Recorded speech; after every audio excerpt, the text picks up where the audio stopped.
Yo, welcome back to the Audio Theory Podcast featuring your host Superfly and Danny Daybar is open. What's good? Chilling, baby. New setting as always. I keep trying to keep the viewers guessing where I'm at. So I'm back in New Jersey for a couple weeks. Spent the day in New York yesterday. So yeah, doing well, man. Happy to be in New York. How was your weekend? Dope. This past weekend, what did I do? Not too much, to be honest. Just washed my cats with my girlfriend for the first time. Oh, dude, I saw those videos. That was awesome. Yeah, they fucking... Thank God I clipped their nails like a week ago, because they were fucking swiping and doing all kinds of shit to You said that's their first ever bath? Yeah, first ever bath we've given them. Which sounds crazy because I grew up with dogs, so like if you don't wash them, clean themselves, right? Yeah, they clean themselves. They're not outside, so they're not like stepping in dog shit and dirt and stuff. But they're still like kind of have this odor. It's not that funky, but you could sense it. At least I sense it now after cleaning them. And they're like super soft, don't smell like shit in any way.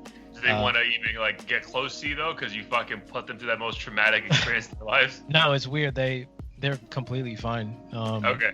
They were paranoid as hell though, because I think where we messed up was we took them to my girlfriend's parents' house to do the washing, because they have like a big tub and stuff. But as soon as we brought them there, it's a new environment, so they were paranoid the whole time. Yeah. They were hiding under shit. They didn't trust us like to do anything. They wouldn't even really eat food, which they're like the thirstiest, hungriest animals I've ever seen. So that kind of tripped me out, but everything's fine now. Oh man, that's funny. That's like a whole different look at wet ass pussy, right? Like that's a whole different. Yo, it was like foreshadowing the release of that. Yeah. Nice, man. Yeah, my weekend was chilled. I told you we were meant to have a baby shower, but we didn't because my nephew had to stay in Florida. So yeah, we just had extra ton of alcohol, food. We just drank, chilled, no complaints, bro. Really easy going into the week. And I took yesterday off, bro. And I'm just to have like random days during the week off, because especially when you're visiting family, you're here for a long time. Like, dude, like the Monday through Friday work, I really don't have time to see anyone. Yeah. So yesterday was cool that I took Tuesday off, hung out with my grandma, just sat with her for like 2 hours and just like spoke about everything, and then hung out in New York and drank with a couple of buddies of mine who I'd known since I was like 9 years old. So definitely it was definitely a good day. Definitely gonna do more of that as the rest of the year plays out, bro, because I really don't have any big trips planned. So I'm gonna start randomly taking like a Tuesday or Thursday off, just to first of all, makes the week easier always, and then might as well, bro, because if you just leave everything for the weekend, you just feel like everything gets kind of like rushed. For sure. No, that's dope that we're able to do that more often now. I got to start doing that, because I got in the habit of taking like Fridays and Mondays off, which is dope because which is dope. You get a nice big block of time, but then I come back into the week like, why the fuck do I work here? Why am I not a millionaire just doing this podcast all day?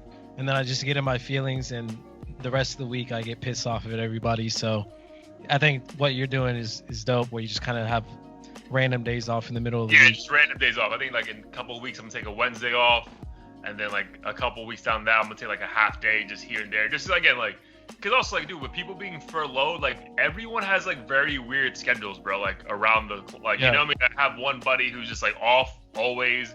Then I have a buddy who got furloughed, so he picked up like an odd job, so he's like off like on a Wednesday, Thursday, but works the weekend. So it's just like, bro, like, let me just take a fucking random day off here and there and just like see what happens. And obviously running errands becomes that much easier, because then like the entire world's at fucking Trader Joe's on a Saturday and stuff. So it was good, bro. But let's get into it, bro. Episode 41.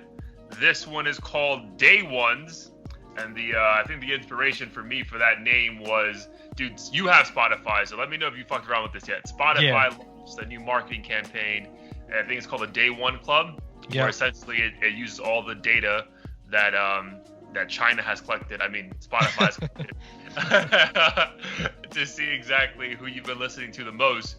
Which, dude, I love these marketing campaigns because on the surface they're so simple. It's like let's just Dude, but Spotify's delivery is always fucking A1, bro. Yeah.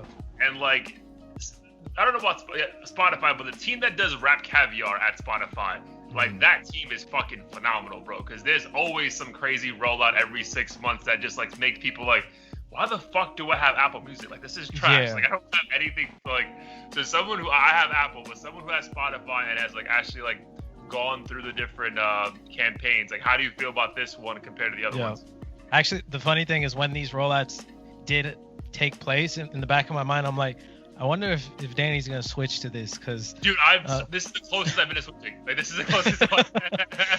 And it's funny because it is some simple ass shit, and every time I see it, I'm like, yo, Spotify, like I've been trying to work with you guys. This is the simplest idea, and I'm sure you and I could come up with a million more that would make people happy, because people just want to brag about themselves. Oh, I was a day one Snoop fan, or well, not Snoop, but like everyone else who's up and coming. So I thought it was dope, but I will say the shit was kind of off, because my number one day one. Tory Lanez. No, I thought it was gonna be Tory Lanez, but it ended up being Travis Scott, which I have no issues with, but I was definitely late to the game on Travis, so I don't know how that because you happened. listen to Astroworld a lot though, and it makes you. Possibly. Well, no, because I thought it was like a time thing. Yeah. So it said your number one, like your furthest back artist was Travis Scott? Yeah, which I know is not true. Granted, obviously Spotify hasn't been around forever. Right. But I have a list of day one people that I actually think I have the right to brag about. Top of the list, Wiz Khalifa. Oh yeah, for sure. Because I mean, me and my boy from college got him to our fraternity before Black and Yellow. He literally cost $1,000. Like, amazing. Imagine you and I just being like, yo, we're taking our paycheck from 2 weeks ago and we're gonna have Wiz perform on the podcast or some shit. Like, that's how wild it was. Kendrick and J. Cole. I wouldn't say, like, I mean, at this point, I think it was pretty well known that there were these proteges that were going to take over the rap game, but it was still before they were doing shows with like hundreds of thousands of people, especially J. Cole, because I was trying to get him to perform after the Wiz concert was a success, but he was out of our budget because he was like 10 grand or 11 grand. And this college didn't have enough, or our fraternity didn't have enough to support it. Nipsey, my brother was friends with his manager at the time. This was like MySpace days, and I was. Oh wow! So like a good 12, 13 years ago. Yeah.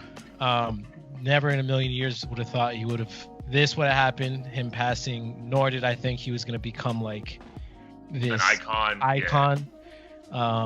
Who was going to kind of be treated or viewed as the next Tupac. But early on, I knew from a West Coast standpoint, he was definitely dope. And I think just being from the West Coast, I kind of latched onto him just because I'm like, we only have so many dope artists. And even though he had a gangster rap approach, it was a lot more intellectually curated and created in a way.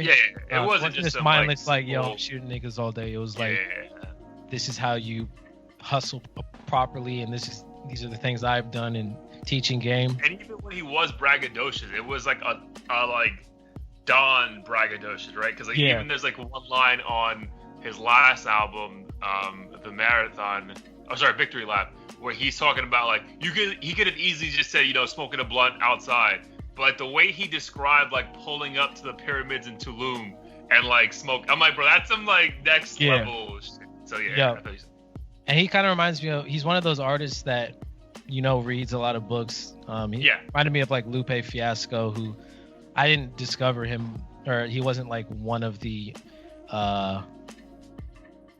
underground artists. Like Kick Push was probably the first song I heard from him, and I fell in love with his music ever since. So I've been riding with him forever. And then last but not least, Saint John. So my brother actually showed me. You put me onto that. Yeah, my brother showed me his song called 3 Below.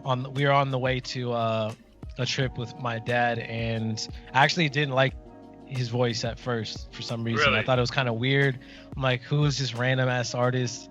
And then I listened more closely to that album or mixtape or project, and ever since then I was like, yo, this dude is gonna be huge. I don't know what it'll take for him to break out, but I knew like he was different, and I guess his time 2020 is like his year to blow up because of that EDM remix Roses. Yeah. And now he's Dude, the funny thing is, like, when I play people that the remix version, like, they legit think that's a girl singing. Like, I play that song for like a bunch of people. I'm like, you know, that's a guy, right? Like, no. I'm like, first of all, it's Saint John. It's not Saint Joanna. But so like, but they're like, yeah, that's not a guy. I'm like, yeah, that's a guy, dude. So, all right, those are some good day ones, dude. For me, it's funny because when I think about day ones, I also think about the environment I'm in, and like, if I go back to like me in high school. I mean, dude, I just got music before all my Indian friends anyway, so technically, like, everything is day one for me. I'm like, depending, yeah, I don't know shit.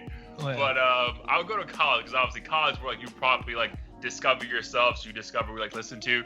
I will for sure say day one where people, like, I knew I was putting other people on was Mike Posner and Big Sean. Like, nice. For sure, day one. Kid Cudi. For sure, like that fucking album dropped, and I was like, "Oh my god, this is everything." Yeah. Dude, I can even go back though, me being in like fucking 4th grade and buying, like the first Lil Wayne album. So imagine, dude, that's him 14, and then fast forward when I'm in college, he dropped like Carter 3. So, I mean, I was fucking around. I mean, that's I feel that that's like a day one stuff. Who else was I day one for, man? Like. Other big fucking artists that I was like, yeah, I feel like I was pretty day one as well with you, like for Post Malone, bro, because I mean, dude, like I was on that shit heavy early. Yeah. You know what I mean? Like heavy. Like, dude, like there's a reason I had tickets to a concert that only cost $15. You know what I mean? Like, like no one was really like fucking listening to him like that. Like, yeah, he was big, but like it wasn't like what he became like so fucking fast. So yeah, I would say Post Malone as well. And then who else fucking has stood out? I mean, dude, I feel like XXX, dude. I feel like, like I was bumping that shit hard, and everyone's like, bro, and like, what are you listening to? Is this? I'm like, bro, like, are we listening to the same thing? Because this is amazing. Yeah. I would say XXX for me as well as the day one. Nice. With X, did just curious if like his Florida origins, Floridian, had anything to? I was seeing a girl at the time, and. She was in the industry, and she had a friend who was dating X. Oh shit! So the girl, I saw a bunch of videos. I never went, but they had a bunch of videos like backstage at his shows in like Chicago and like all these random places. And the funny thing is, the girl I was seeing hated him. Like first she's like, the music's fucking terrible. He's such a dick. Blah blah blah. Like he treats my friend like shit. All this wild stuff. And I was like, first of all, why are you guys hanging out with a 17-year-old? Like, that's like the first thing that popped in my mind. But then I started listening to him because of her, and I was like, bro, I don't care. Your friend's an idiot. This guy's a fucking genius. You should fucking marry him, blah, blah, blah. So that's how I got into, the Florida thing never really did, because there's a bunch of Florida rappers I don't really fuck with. So it was more so like, I was just like, I think what's good with those artists that when you know, day one artists is that it just feels so good to be surprised. And it's like, wow, like I've never heard of you before, and this shit is actually really good. Like that's a surprising thing, right? Because like it's one thing when other people hype it up, and then you go check it out. You're like, all right, you already go into it with some kind of like understanding of what to expect. But it's cool when you like literally have like those days of popping a CD on and say, all right, what's gonna happen? Like that's the fun experience, I think. For sure. Yeah, I think that element of surprise is super dope, and then when they get put on. For a moment you almost feel like you are joining the journey or the ride with them, like to the top or whatever. So it's dope to see that ascension, but sometimes I do get worried. I'm like for instance with St. John, like when they're pushed into the mainstream, are they going to lose all the elements that made you love their music in the first place? Are they going to take it in a whole nother direction and go super mainstream to the point where like you don't even want to listen to it anymore?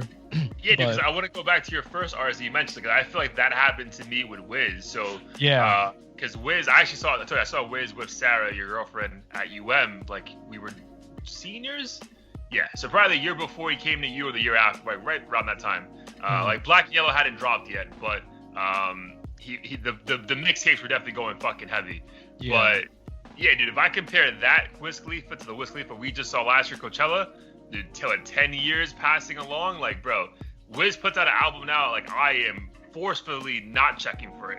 So like that, which was like not the case like back then, right? So like, how do you feel about that transition from Wiz? Yeah, I am disappointed in his latest releases. Not to say that it's awful, but it definitely doesn't have the same magic as like Kush and Orange Juice, or even some of the random mixtapes he released. I think one was called like, what is it, Alter Dice or something. It was Cabin Fever. That was fucking insane. Cabin Fever. That shit felt like an album. Those mixtapes like felt like movements. Yeah. So the mixtapes, I'm fully on board with. The releases, I'm not. I feel like the labels probably had a say in like that shit, which trips me out because it seems like common sense to follow the same formula that the fans want, and it seems like the labels do the opposite. Maybe it makes just as much, if not more, money by following that path, and they don't care if they piss off like the hardcore fans. It's different now though, right? Because the mixtape album kind of get like confused now, but then it's weird. I mean, the only logic I can see back then is that like you do the mixtape shit to keep your core happy, and then you do what the label says to attract the masses, and then everyone should be happy, quote unquote. Yeah, I guess that's it. It's like this universal appeal when it comes to the album, which is where all the money is. But yeah, I feel like it's kind of like T.I. almost to me. Like they just become bosses. They don't really have to do this shit. So the stuff they release never really hits that hard. It's just like cool. You might listen to it for a few weeks, but you're not putting it on your playlist as a classic, really. I don't think. Fuck, man. I don't really think I've added a fucking Wiz song to a playlist in like 5 years, bro. That's like no exaggeration. Yeah, like, no exaggeration. He's bro. dope as like features on Ty Dolla $ign and stuff, but like, he has a couple features like on Maroon 5 or some shit. But it's like he's just rapping. Like he's like, you know what I mean? Like it's just rapping to rap. Like it's like, I don't know. It just feels like, you don't want to do this shit. Like you're just doing it because, or maybe you do want to do it, but you don't care anymore. It's like Snoop. Again, he doesn't have to care though, right? Like he doesn't, dude. He doesn't owe us anything. But that's like the gift and the curse of like when you do become like a day one fan, like you're along for all of it. You know what I mean? So it's like you see the rise, the fall, the high.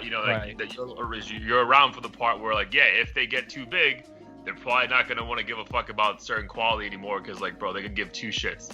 Yeah, definitely. I mean, shout out to him. He's made it more than definitely most of these rappers. And dude, he's so much, bro. I mean, the fact that he had a fucking, we said before, an Oreo commercial for the Super Bowl, I was like, bro, this guy is fucking, this guy is different level than Oreo, like the most like American fucking brand ever is like Wiz Khalifa. That's who we need. Like next level. But what can you expect? I mean, the same hunger that someone has when they are trying to make it to the top is inevitably not going to exist when you're already a multi-millionaire doing 100 different ventures. You have a kid, you got all kinds of shit to deal with. Like, the inspiration's just going to be different. Yeah, dude, I agree 100%, bro. Damn, I gotta find this meme if I do. Let's post this shit. It was like him walking his son, and it was like Wiz Khalifa looks like a single mom who's just happy to get through the day or some shit like that.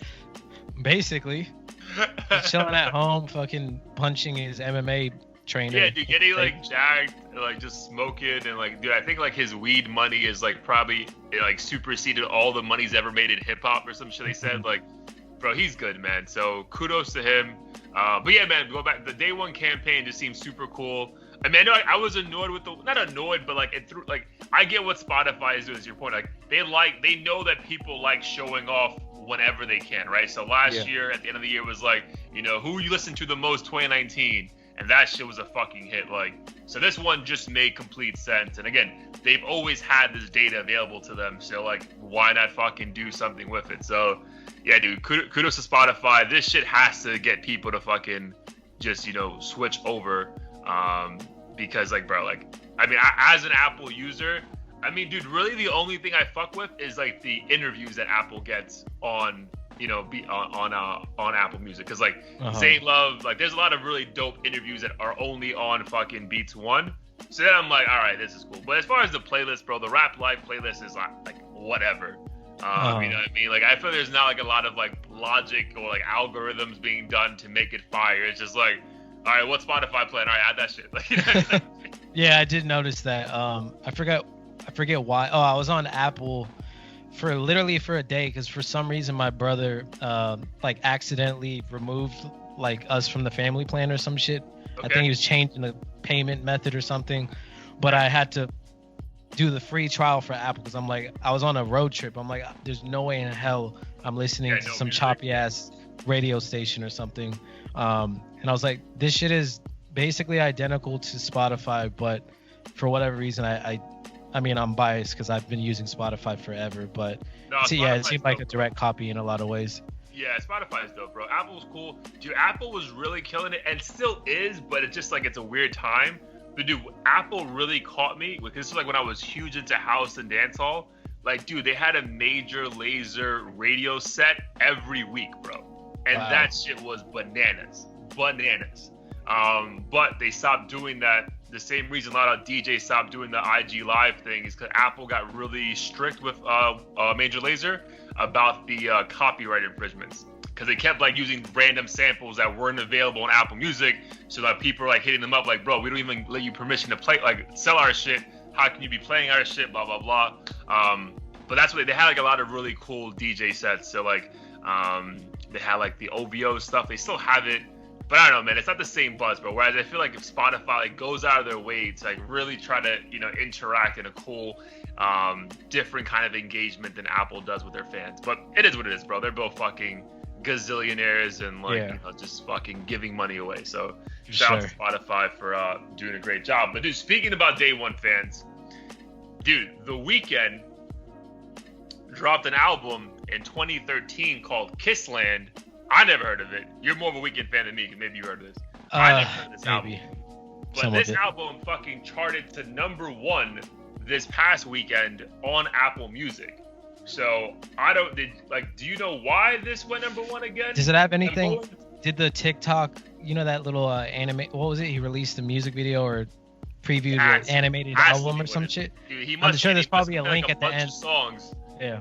For this outlet, that's probably what it is, bro. It's probably like, we'll teach you how to do some TikTok dances if you fucking stream this album or some shit. Dude, it has to be though. I'm going through these songs. So he has this song "Live For" with Drake. He has Adaption, Kissland, Pretty. Bro, like none of these songs stand out to me as far as like the when I think about The Weeknd's catalog, Mm-hmm. So it's wild to me that that this shit was went #1. In 2013. Like this is like young Weeknd. That is random. I'm not too sure why. I can't even find any like news on what the case might be. But there has to have some promotion to happen. He must have like dropped like 3 songs like in that TikTok performance and like this, because I was just like, bro, what the fuck? Yeah. But kudos to him. He did what Post Malone did, just fucking randomly charting like 5 years later and shit. Yeah. Or St. John, bro, because apparently that's Roses really came out like what, 4 years? How many? A long ass time, like must have been 5. 5 months ago or 5 years ago? 5 years ago. Yeah. It was I think it was 4 years ago. So I said, like 4. Yeah. It came out 4 years ago and charted for the first time this year, and then fucking top 10 this year, which is insane. So basically, what you have to do to chart is take your shitty mixtape. Well, his isn't shitty, but this is like for the SoundCloud rappers. Yeah. Make an EDM remix, and then have that. Pitch it so that it sounds like a chipmunk or you sound like a female, and then you'll chart. You'll chart. Because dude, what's funny to me is that like we all know that's the reason it's charting, but then that's not the version that's number like 5 on the charts. I'm just like, bro, like why is it like? Is it the one with the Future? No, it's the normal version with St. John by himself. That's on the chart. Okay. So I'm like, yo, why is it the one with the fucking EDM? Because that's really the one people are listening to. Like, no one's listening to this version. Like, or maybe there has to be some rule that like the original version has to be the one charting. I don't know, but yeah, that was just funny to me. I'm like, bro, like no one's listening to like the normal version of this song. Maybe I wonder if it's because people are searching St. John Roses and it pops up before the remix, and then they listen to that and they're like, oh shit, maybe this is or isn't the right one, and then they go to the EDM yeah, I version. wonder, bro. It all comes back down to your fucking searches. It's wild. Yeah. All right, we'll get into some more music in a second here, but I mean, dude, there's so much that's been happening in the world itself. So let's first catch up, because you've been more in the political game throughout the podcast than me. So Kamala Harris being officially confirmed as VP for Mr. Sleepy Joe Biden. What are your thoughts on that? How do you feel about that? Do you know it's an easy pick? Like, it had to be her? Like, what are your thoughts on her? Personally, I think it's a terrible decision. Okay, why? Come on, I want to hear this. So the first time I was disturbed or perturbed by her political background is when she was on the Breakfast Club. Charlemagne kind of joked around, was like, oh, have you smoked weed before? And she kind of giggled and was like, yeah, in college. And he was like, what were you listening to? And she giggled again and was like, definitely Snoop and Tupac. I'm not sure if this is correct, but I think someone verified that like Snoop and Tupac didn't even have like music when she was in college or something. So that was one like kind of fishy thing. And then two, she's I think been known to have incarcerated like 1,500 people or something on minor like marijuana offenses. Okay. So if that is in fact the case, it's kind of foul that you would basically be facilitating putting people in prison for marijuana, yet you yourself are joking about having smoked it. She either did this or was actively trying to implement this policy that would jail parents for students that missed class, which a lot of people feel like would disproportionately affect people of color, especially because we have a lot of people in the community working multiple jobs and shit. You can't necessarily have the time and resources to like monitor your kids and make sure they're here and there at any given time. Just hope they say they're going to school. Can't pay a nanny to be taking them to school and all that. So that, and just having a very harsh mass incarceration history similar to Joe Biden, from what I hear. I can't go into detail of like if she's worse than Trump, better than Trump, but in terms of him picking her, and it sounds like purely based on her skin color, I feel like it's, for the people that are on the fence, I feel like this isn't going to work in Joe Biden's favor, honestly. Really? Nice, man. This is why we have these conversations, bro, because on the surface, it seems like, it makes sense, right? Because it's like, if there's ever going to be a time to pick a minority female, it seems like this would be the time, right? But because obviously you were in the debates heavy, like every week this shit was happening pre-COVID. Wasn't she like one of the first people to even be knocked out of this shit? Kind of, yeah. At least one of the first big name people, yeah. And yeah, they basically the points that I just mentioned, I think Tulsi Gabbard used them against her, basically saying you are completely ignoring the fact that you supported X and Y policy, which affected minority communities, and you're just dodging the conversation. Basically, she didn't really address any of that in the debates. I think she just seems kind of, with some of these politicians, you can just tell that they don't really mean what they're saying. And I feel like a lot of these people are sociopaths that just want power. Not all of them, but a lot of them. And who wouldn't want to be like the first black female VP, president, whatever?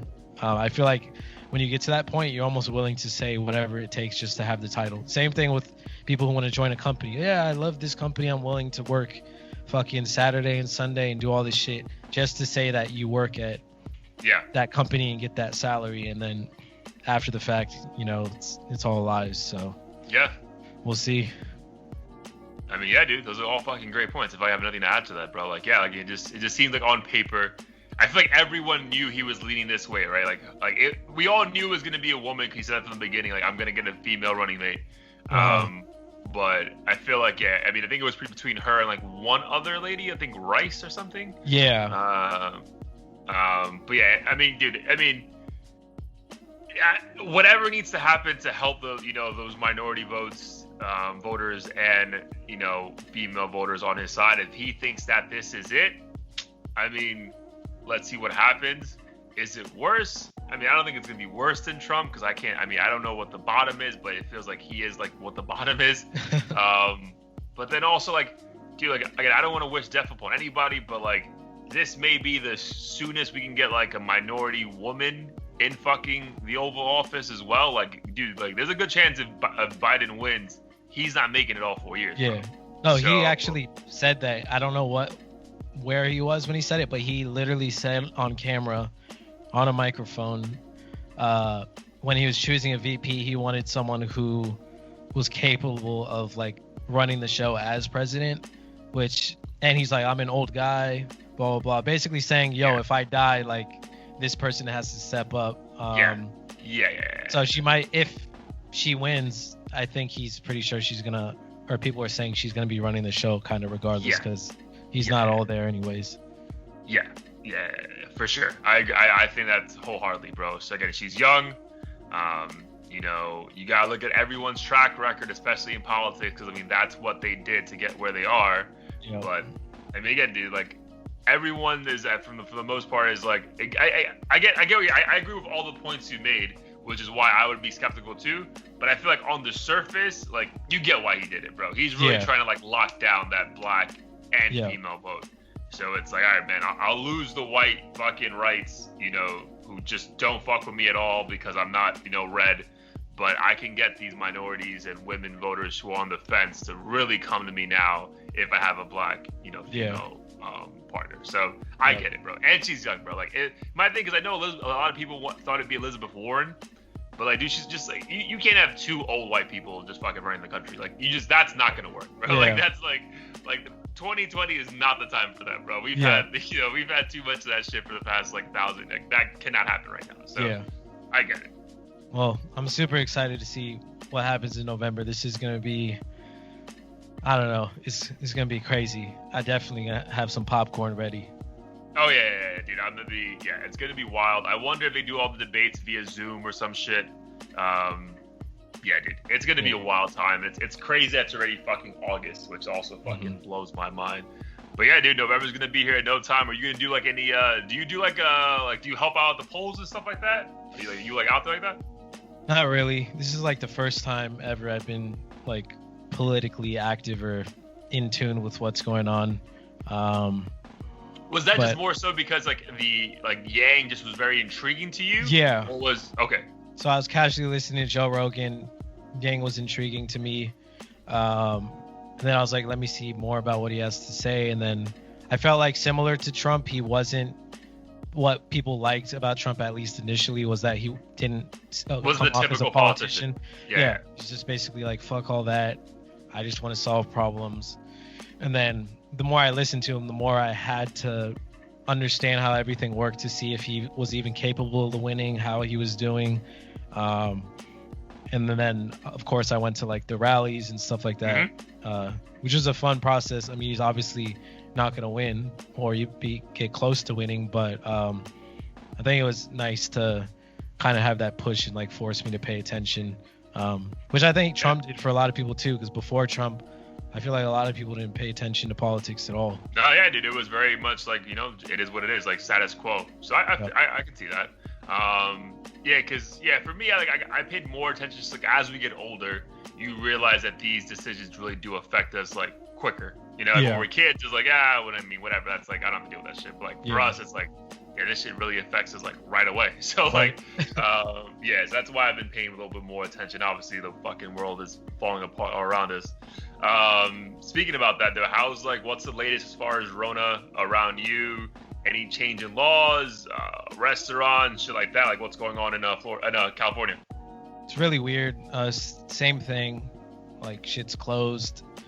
But some of my favorite restaurants are planning to open back up early September. Okay. So I haven't really been checking the news, but I'm assuming that implies California's getting things kind of under control. Either that or they're just planning to like set up outside, which is allowed. So the other day, my brothers and I went to a restaurant, of course, only outdoor seating, but it was kind of dope just to still feel normal in that regard. But other than that, I feel like it's not going to completely open back up anytime soon. I wouldn't even say this year, to be honest. I think people are just going to play it safe, or the state's going to play it safe. Yeah, man. I think that everyone's just pretty much waiting until November, to be honest, and like let whoever that president is figure it out. It's just I mean, with here, so I'm in New Jersey, New York, so here it's a little bit better. I mean, it's still only outdoor eating here in both states. I went out for brunch on Sunday. Then I went out for drinks yesterday. It's pretty cool, dude. So like this bar, for example, like you ever had it? So it's called a Henny Colada. So it's literally like a pina colada slushy thing, like those like Fat Tuesdays and with Hennessy, bro. Like, yeah, that sounds aggressive as hell. Dude, like this big, and I had 2 of those bitches. Damn. It takes like an hour or 45 minutes to drink one, bro. But because like it's limited seating at these restaurants, they're limiting the amount of time you can have at your table. So like to 2 hours. And like, dude, she came back like an hour and 45 minutes in, and we were barely finished. Like we didn't do a dent in the second drink. They said, all right, guys, you guys need to hurry up. And I'm like, bitch, like, what is this energy? Like, like what is, like, dude, you know how long this is gonna take me? Well, you can take it to go. I'm like, but bitch, I'm here for a reason. Like, I'm not trying to go anywhere. She should have let you know that beforehand, unless she assumed you were about to fucking chug this shit through like a funnel. Dude, I looked at my mans, I was like, bro, like, we're not giving a nice tip. Like, that, right? Like, I was just like, it reminds me of a Fat Tuesdays from Vegas. Yeah, so Fat Tuesday, same concept. Yeah.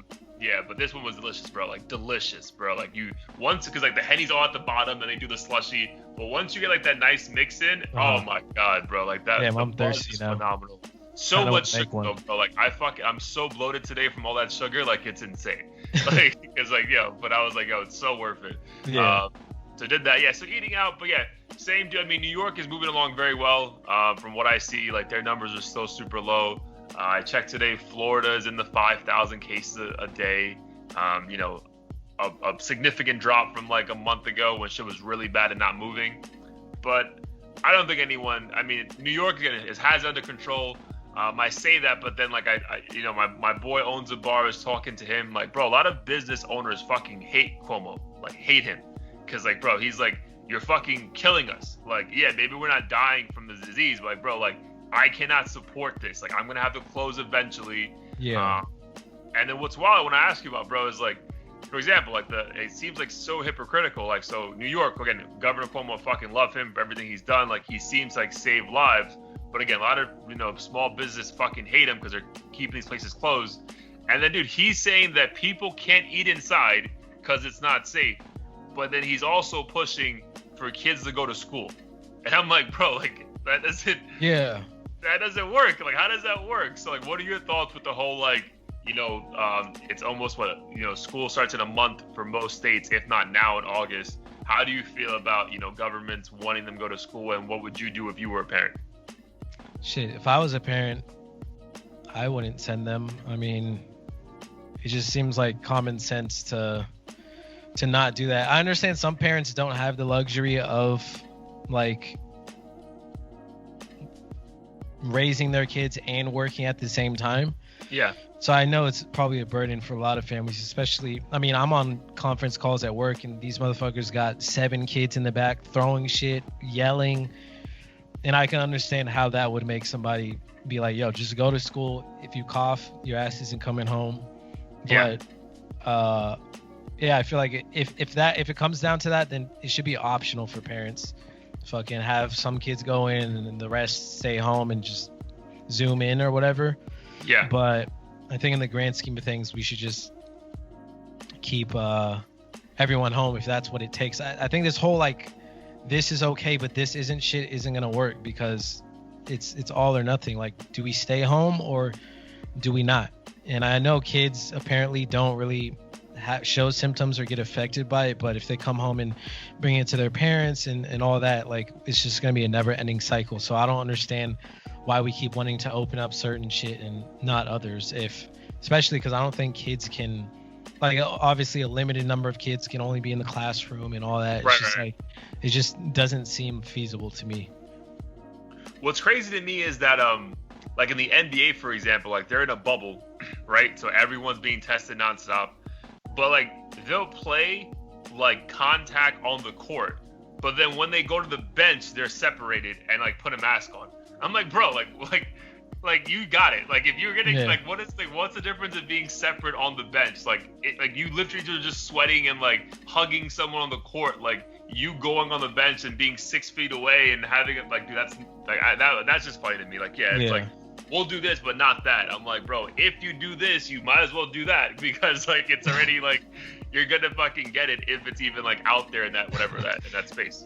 I just thought of something that was pretty funny. My brother told me one of my niece's Zoom classes, or no, sorry, his friend's daughter's Zoom class. During the class, I guess they had to cancel it or pause it or something because one of the boys in the class fucking pulled down his pants in front of the camera and the entire class fucking saw it, obviously.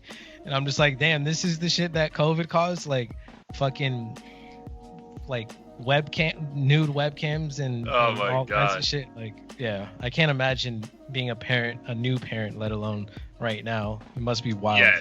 I mean, dude, the funny thing is, I speak to a lot of parents I speak to, they're like, yo, get these kids the fuck out of here. Like, get them the fuck out. Like, they don't want these kids anywhere near them. But then, like, when they're no longer in their feelings, like, bro, like, I don't know. If I was a parent, it's easy for me to say that I'm single and, you know, don't have, you know, kids and stuff. But, yeah, I mean, I don't think I could send my kids to fucking do that shit, bro. Like, I think I would have to figure it out. I would have to get a nanny or, you know, hopefully have the finances to pay for that. But, like, bro, like, there's no way, like, I'm too pussy to go to a fucking concert or some shit. I'm gonna send my kids to 20 other kids and, you know, in a school of what, maybe 600 students and like, go, you know, you'll be fine. It's like, bro, that sounds terrible. But also, I think they did like a fucking study, like in the last 2 weeks of July, I think kids from the age of like 7 to 13, like the rate at which they got it went up alarmingly. So like kids are getting it, maybe not showing symptoms, but kids are getting this shit. So that's the, I mean, I don't want to put them at risk. Yeah, no, absolutely. Got to do it for the kids. So speaking real quick about the NBA though, because this shit is just fucking hysterical to me. So the NBA season's in full swing. Their bubble is working out perfectly in Orlando. I think they've done like as of now, like 9,000 COVID tests and 0 positive back. Like that bubble's working perfectly, bro. Wow. So what they're doing now, because obviously once you're in the bubble, like you can't leave, right? And if you leave, you got to quarantine for like 14 days and have back-to-back negative results. So obviously they understand, like, hey, like these basketball players, you're gonna be away from your family. Like the bubble started in July. You're not gonna, if you make it to the finals, you're not leaving until September. Like that's a long time. So now that once the playoff starts next week, they're letting you invite like a couple members of your family, and they can come to the bubble now and stay with you for that duration. Oh, wow. Yeah. But obviously, you have to go through the same thing. Like you have to be tested. If you leave, you can't come back for another 14 days. Blah blah blah blah. But they made it very clear in one of the rules. You need to prove that if it's not a family member, it's someone, a friend that you have a long-standing relationship with. And they gave an example, can't be someone you know on a social media matter. So it's like, you can't be flying in hoes. Yes, that's exactly. It's like, we know you NBA fucking superstars are sliding into all these thoughts DMs. You can't be flying these bitches in, and it's like, hey, yo, that line in there was fucking hysterical, bro. Yeah, they know what's up.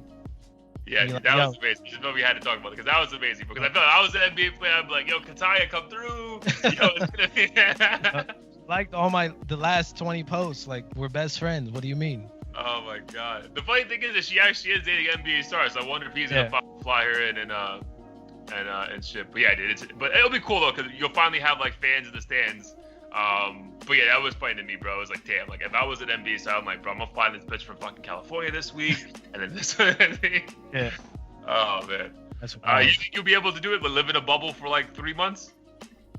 Shit, I feel like I'm already doing that. But True. if I was making the amount of money they're hell yeah. You would risk, yeah, same, dude. I feel like that if I was making like 20 to 30, not even, bro. If I was making $1 million a year, I'd fucking live in a bubble for 3 months, 4 months. You know what I mean? Like, what's just, dude? That's so worth it. Especially like, you know, if you're there for more than a month and a half, you can fly your family in. Like, bro, that's the fucking easy as fuck. Yep. And dude, I feel like you also would become the best at your craft because there's literally nothing else to do. Like, you know what I mean? At least when you're home, you have distractions. Like, I'll work out. Yeah. And I gotta go home with my family. I gotta fucking read my 5-year-old this book. This is just like, bro, like all you can do is work out and chill. So like, yeah, for sure. And then people fucking get deployed to like all these crazy ass countries and stuff for like years. So I figured that's a great point, bro. Yeah. Yeah. Like how just can playing we basketball for 3 months? Yeah, exactly. Yeah. How can we ask the army to go risk your life for fucking God knows how long, and then like go play basketball with your friends 3 months and make a few $1 million. Like go do that. Right. Thank you for your sacrifice. Like, you know what I mean? Like. Such a terrible, terrible sacrifice. Oh man. All right, that was a good one, dude. All right, man, let's get back to the music then. I feel like I don't know if we were day ones. I want to ask you about that, but as far as being greatly surprised by a body of music, I think I'm gonna start off with Amine, his album Limbo. So we spoke about that shit literally, like, dude, I fucking played that shit during my morning workout, and I had to like pause it to send it to him, like, bro, this is it. And I think it was like only like 5 a.m. for you, but I was like, but you need to, like, the moment you wake up, listen to this shit. So one, thoughts on the album, and then two, like, how long have you been listening to him? So the first time I heard of him was that Caroline song. Yeah, same. Honestly, wasn't really impressed by it, at least not enough to check him out, like, in terms of like his whole catalog. And then I think he released an album, the one with like the yellow background where he's sitting on the toilet or some shit. Mm-hmm. He had a song with Ty Dolla $ign on there, which I love.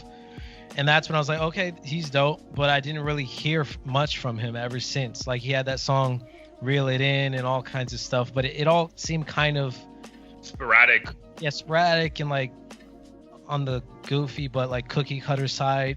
Nothing that made me say like, yo, this dude is someone I need to follow consistently. But ever since you showed me Limbo, I was like, okay, like that one song, I'm like, this, or no, sorry, you sent me the song and then I checked out the album first. Right.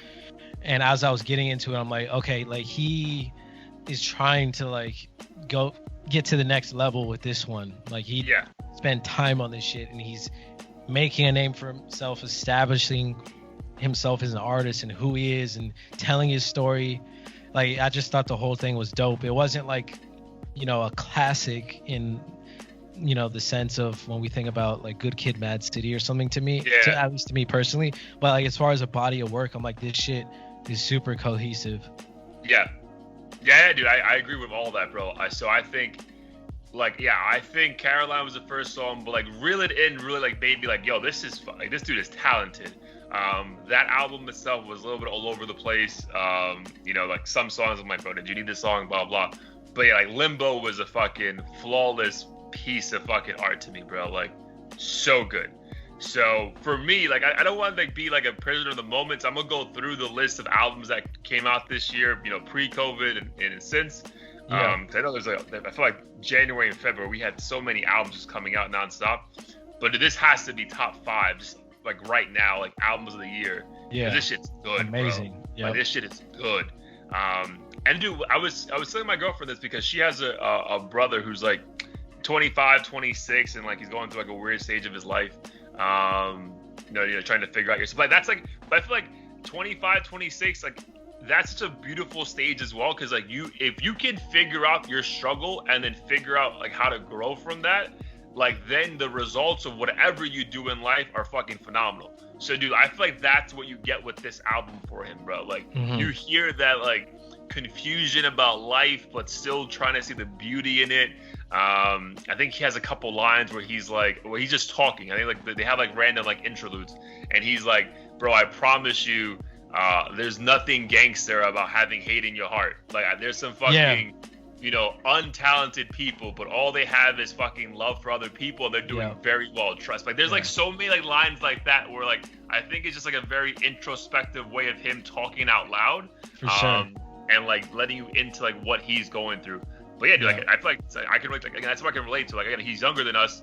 But like, I remember being 25, 26, and I had made a decision. And like, I was like on Facebook one day. I'm like, bro, like I see all my friends like getting law degrees or doing this and doing that. Like, yo, what the fuck am I doing? And that's where I'm like, yo, I need to move into this kind of field, focus on this. I want to make this kind of money, blah, blah, blah. And that's when it all started like clicking for me. So like, there's definitely beauty, you know, when that shit comes across in music. Whereas like, yo, that he's taking you on a fucking journey, song to song. And even when it's like funny and ratchet, like there's still some kind of like lesson you can take from it. So that's why, like, to me, this shit was a very good body of work. For sure. And that was actually the last thing I heard before this podcast was that little interlude where he was talking about, or whoever that was on the song, talking about not having hate in your heart. It's also a nice break to hear artists like him, because a lot of the shit that I'm accustomed to hearing, or at least that's actively promoted, is, you know, the shoot 'em up, sell drugs, drink lean type shit, which, don't get me wrong, I think everyone can agree has like a nice bop to it. Yeah, it has it's its fun. purpose. It bumps. Might listen to it when you're drinking, but like the Amine stuff playing in the background, it kind of gave me motivation. It's inspiring, but also bumped just as much as these other artists. That's why surprisingly is a good workout mix, because I felt like maybe like the beats weren't what you would think a workout would be, but if you actually like are lifting and listening to the lyrics, you're like, yo, fuck, I gotta get my shit together. Like, you know what I mean? Yeah. And it kind of, I mean, he definitely doesn't sound like Jack Harlow, but I like the like goofy, funny humor that they throw into their lyrics. Keeps it like they're competitive, but not so serious about everything. Yeah, like this, exactly. Like he has a lot of funny lines, but one funny line that stood out to me was like, I haven't been in church since the 80s. Believe that? I was born in 94. You believe that? Like that, like little funny shit was like, I'm like, yo, this guy has a sense of humor and he can laugh at himself, right? Yeah. Because that's probably the thing that, like, if you really break down a lot of artists who never been able to break through, is because they feel they have to be a certain way, but they're also unable to laugh at themselves. That's like the artists who could actually like joke on themselves. It's like, you know, if you 8 Mile yourself, like what Eminem did, like if you fucking just destroy yourself, your competition can't say shit about you. I feel like a lot of hip hop artists are too afraid to ever be like vulnerable, so they never really break out of that shell, and it's always like, well, I gotta be this way forever because this is what the, you know, they say I have to be. So for sure, it's cool that you can see that evolution in him so early on. But yeah, man, I think that Limbo is fucking flawless. I don't care if this shit only sold 1,000 or 100 copies. Like that shit is getting my vote for one of the top albums of the year. Like I could give a shit what the album did. Yeah. But I think he actually had some dope ass marketing, because I feel like there was I was surprised at how, maybe because obviously like he probably handed in his piece of work a while ago, and that's when the labels and all are just like, yo, this is fucking different. Let's put some money behind this, because there seemed to be like a heavy amount of marketing for him over the weekend, which is, again, super happy for him. But like, I guess I wasn't thinking that he would have that kind of support, you know, when the release came out. Yeah, no, I think that's super dope. I hadn't seen any of whatever marketing he was doing, but Spotify came through and was like, yo, you should check this out. It was too late because you had already fucking sent it. I don't know if Apple notified you. No. So what it was is I've been following him for like 2 years, because he's just, I mean, he's always just been like a goofy, funny character to me. So I've always been somewhat impressed by him. So that's why when I woke up at fucking like 5 a.m. for my workout, I was like, yo, is it out? All right, perfect. Let me add that shit. Because you know, you know what's annoying when they announce it's just about to drop and then it's not there. I'm like, bro, is it Apple fucking up? Like, did I fucking read this wrong? Are they a piece of shit? Yeah. So like when fucking, I'm still waiting for the Donda album by Kanye. You know, where the fuck is that? That was like 4 weeks ago. Yeah. Dude, what's funny to me? Because he's a Cali dude. Amine? Yeah. I think he's from, if I'm not mistaken, I think he's from like Seattle or some shit. Really? I think so. I know he's West Coast.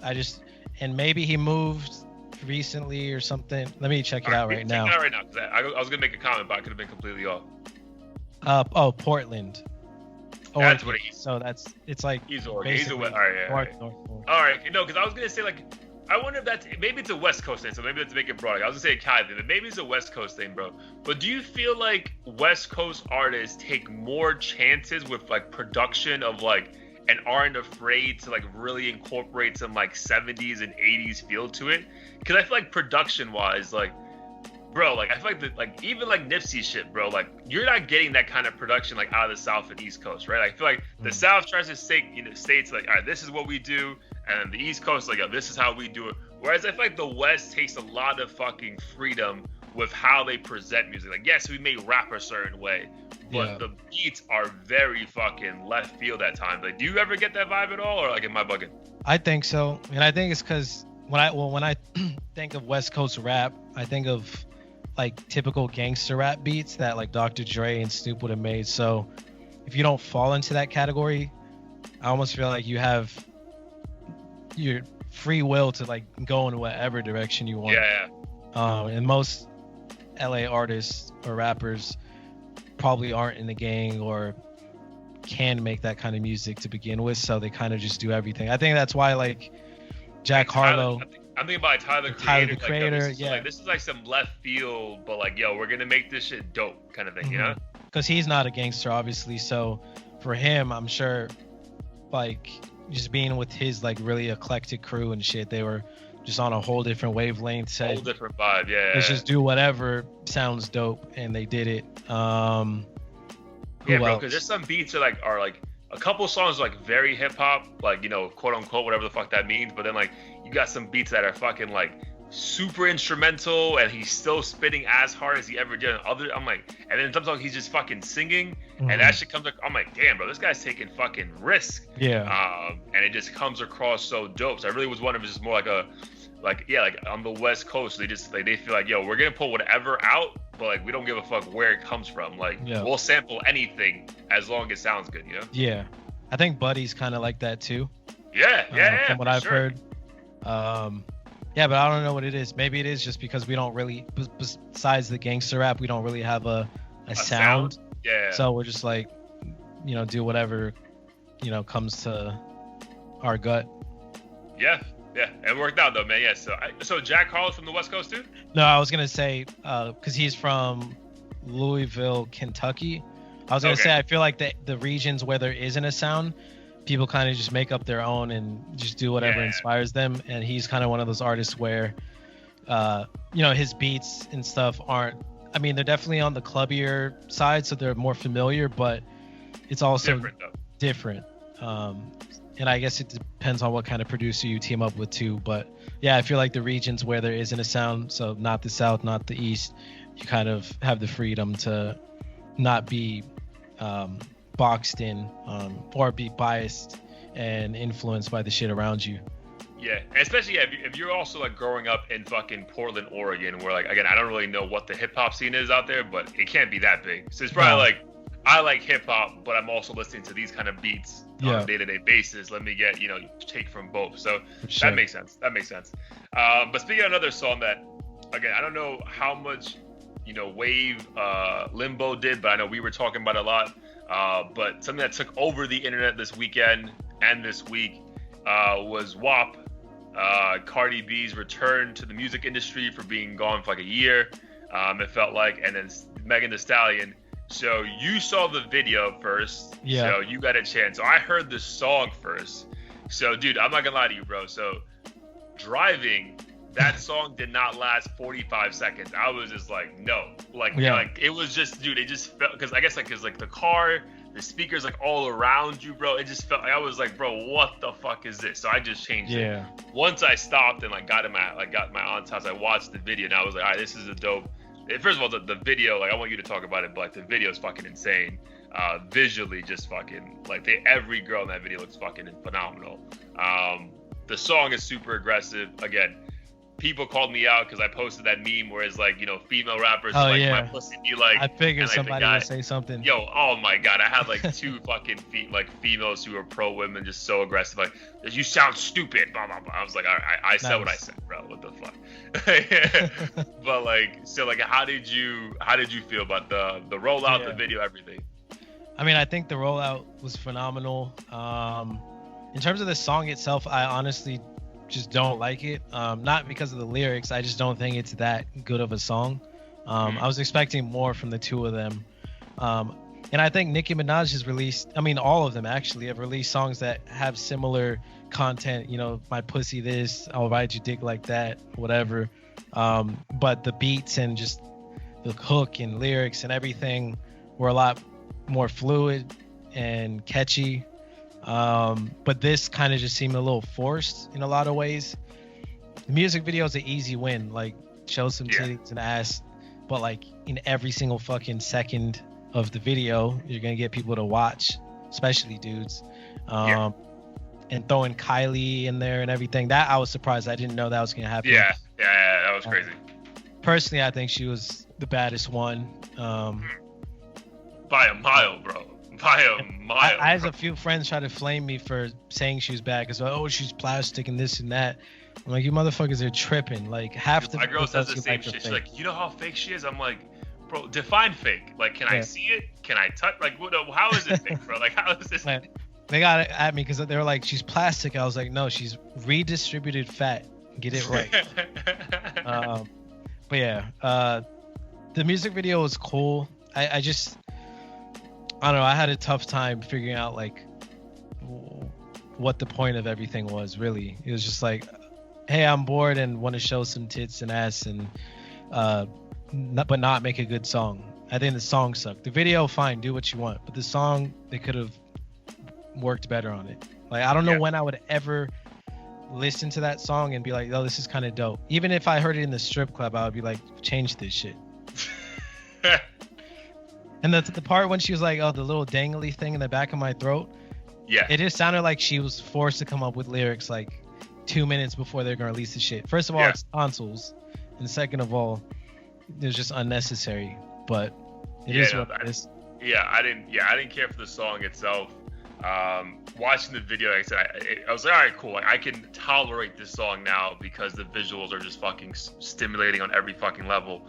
But yeah, I mean, I will take heat for that comment. Again, I have nothing against female rappers. We said it a million times. Like, yo, Young Amine, sorry.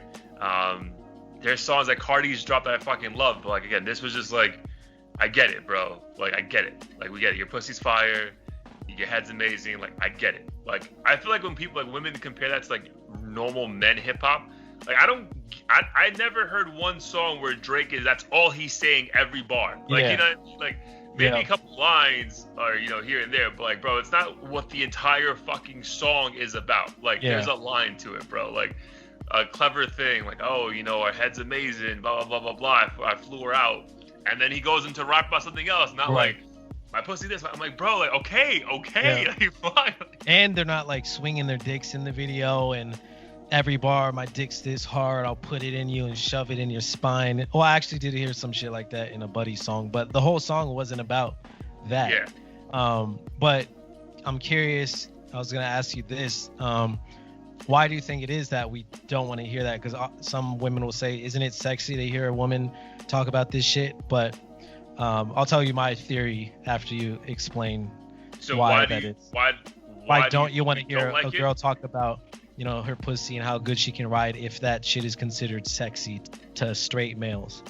Oh, so it's not considered sexy to me. Like, I don't find that shit sexy. I find that shit like bro, like, calm the fuck down. Like, who are you talking to right now? Like, why are you so aggressive with this shit? So that's why I don't like it. I don't know if most straight guys like that, but I don't find that shit, like, I don't know. I feel like there's like an art, like a nice, like, I'm very romantic. So like the art of, like, you know, like seducing a woman and it comes along slowly and stuff like that. Like the in your face with the, like, I'm like, bro, like, how, like, that's why I don't fuck with strip clubs. Like, dead ass. Like, I don't fuck with, like, it's just too much for me. That's my point of view. What about you? I would say, I mean, the overt aspect of it is kind of just creatively, what's the word I'm looking for?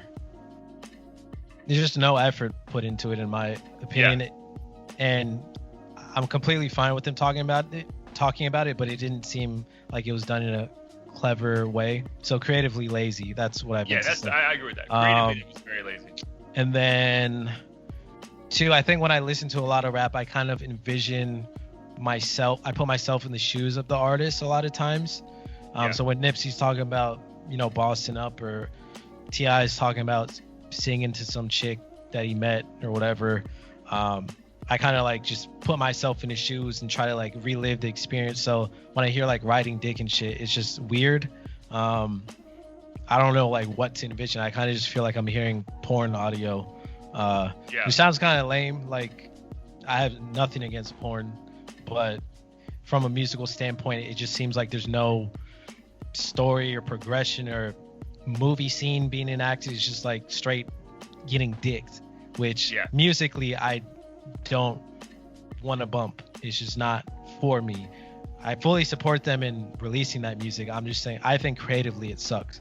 It's a whole separate conversation though if you think it's like, unwomanly to be doing this, and if it's infecting the youth's minds and all that shit. I'm not even saying any of that shit. I just think for what I'm looking for from a like you said, a musical standpoint, like, it did nothing for me. Like I said, like, I would find it really hard to find the next time I would even allow that shit to bump on my on a playlist of mine. You know what I mean? Like, that's just definitely not being added to the Audio Theory Hate of the Week playlist. I tell you that shit right now. No, hell no. I mean, if you had you might already have one, but if you have a niece or a cousin who's, let's say, 15, 16-year-old girl bumping that shit, is part of you uncomfortable with that? And if so, what do you think is the true danger of a woman, quote unquote, being promiscuous and being a slut? Is it the fear that they're going to have a child out of wedlock and fuck up their life? Or do you think it's more so of a status thing? Like, I just don't want to be associated with a hoe. I think it's a status thing, bro. I think it's just like, like, it comes across fucking like hoish, bro. Like, because in a perfect world, like, you don't want your sister, daughter, niece, cousin to be a stripper, right? Like, I think, like, isn't that like Chris Rock has that joke in one of his like old stand-ups, like, my only job as my daughter's father is to keep her off the pole.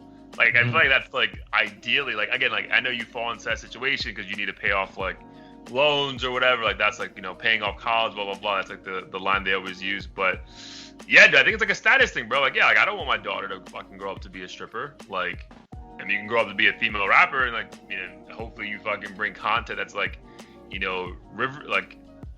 just really fucking trigger something in people's minds and emotions, and not is like the lowest common denominator, bro. Like, let me talk about sucking dick for fucking 2.5 minutes, and it's gonna do great. So I think it's a status thing for me. For sure. I feel like you almost feel like you didn't do your job as a parent, because it is, in a lot of people's minds, the easy way out. And I feel like most people in the sex industry didn't choose that route. It's not like this hidden passion that they had. They're like, I need to pay for college, or I got kicked out of my house or some shit. It's never like, oh yeah, I in 7th grade read this article about some chick who did this, and ever since then I've been fucking doing splits and stuff on a pole.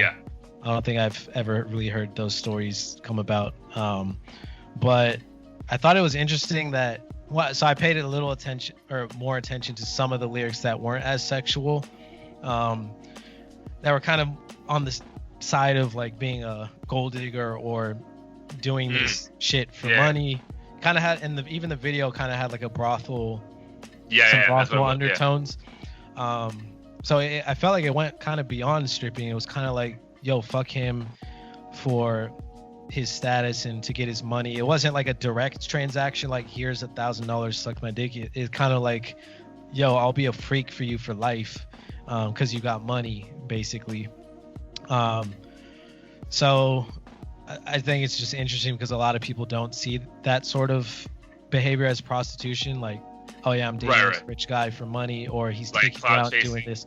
Yeah, but in a lot of ways, it's kind of along the line, same thing. Yeah, it's the same thing in my opinion, or very similar. Yeah, no, I agree, dude. Yeah, but it's almost like the accepted behavior, or like, oh, I get it. Like, no, yeah, that's a good point, bro. Yeah, because there's a lot of like a lot of lines like, secure the bag, do this, do that. It's like, bro, like, what do you mean? How are you securing that bag? Like, what are you doing?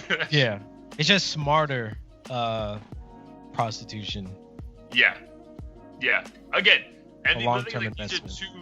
these are two of the most talented female rappers out though. So like my only thing is like they also have the capability, because I've heard on other songs, to say other shit besides this. You know what I mean? Like, dude, I remember like, dude, you and I were at that hookah lounge in Austin. Fucking we were like, run that Mega Stallion back, bro. Like, there's like other songs, there's songs that she has that just aren't about that. But I mean, that song was called Pole Dancer. That song was Pole Dancer. Not that one song, but there's other songs that with Moneybagg Yo that I think were different. But again, I have nothing wrong with it, bro. They can put out whatever the fuck they want. Like again, I have nothing against female rappers. I think we mentioned female rappers multiple times in this fucking podcast. Just this song, because like, again, I feel like everyone was hyping this shit up so much. Maybe it was just about the video, but dude, like I just happened to hear it first, like not without the video. So I was just like, bro, absolutely not. Like, bro, this is not for me. But it is what it is, bro. Kudos to them. They probably can get a #1 song out of this. It's good to have Cardi music regardless of what she's talking about. Do you think this was before or after Megan got shot? Probably before. Yeah. I feel like all these things they've done like a month or two in advance before. They have to, right? There's no way they can just, like just film this shit and just put, especially because that video had like so much going on. Nah. And if she's the real MVP, if she did that shit after getting shot, but I highly doubt it. I highly doubt it too. Yeah. But yeah, again, kudos to Megan. You know, this came out at a great time for her. She can move on. No one's really talking about Tori anymore. Just talking about her ass, being fucking huge. So kudos to them. Yeah, good for them. Again, won't be on our heat of the week. No, below average song, but above average video. Yeah, above average. Give that shit a fucking whatever the porno awards are. Give it to that fucking. I shouldn't know this, but I think it's called AVN, Adult Video, something nominee or some shit. I don't know. Yeah, get them at AVN. Yeah, dude, man, that's pretty much it. Obviously, we were talking about concerts in the past, so I guess real quick that I saw like literally like an hour ago. I guess the UK in London is trying. I don't know if it's London. So the UK is trying out their first social distance concert, where essentially everyone is general admission, but you get like you have like your own little box, and it's not like in the Central Park where they like spray paint a circle and shit. Like it's above the ground. It's like legit like a fucking like I would say like a 5x6 like steel thing where you have space to dance, your drinks, you can sit down, but like dude, it's like a row of like 100 per row and multiple rows. Like visually it looks pretty cool. Obviously you're removing the interaction. But I mean, the next thing is only 6 feet away from you, so obviously you can still see the person next, from each side of you. You can see their face and like talk to them. So I mean, what are your thoughts if that's the future of concerts and festivals until we can figure out a vaccine or whatever? I think that's dope.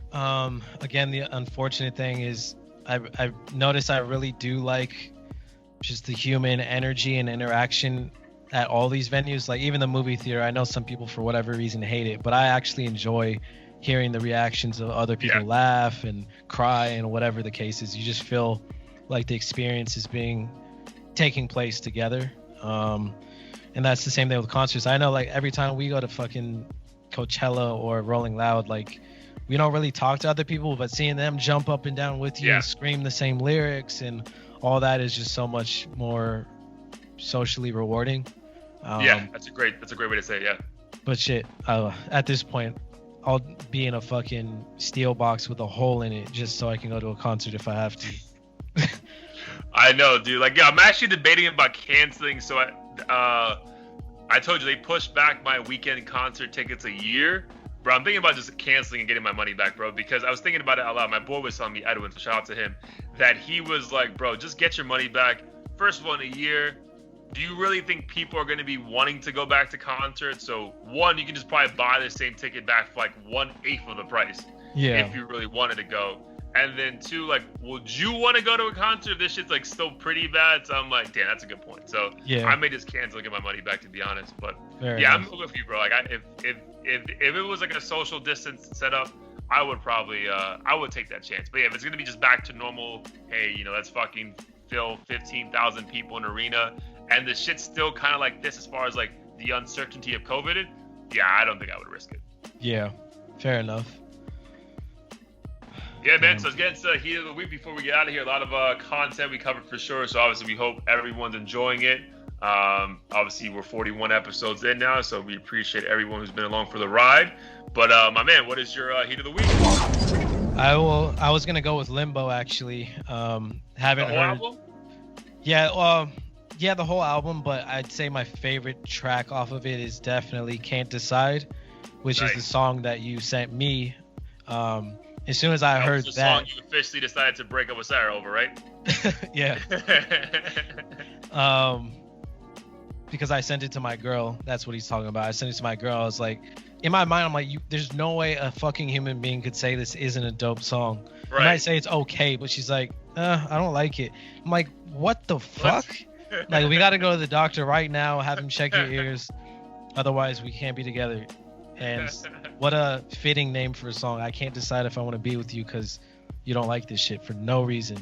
But that was my heat of the week, and I'm glad to see that.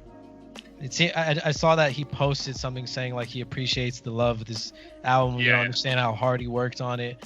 And it's just really nice to see someone work very hard and be appreciated. If by nobody, by the people that matter most, which are his fans. So I'm looking forward to his next project, whenever that is.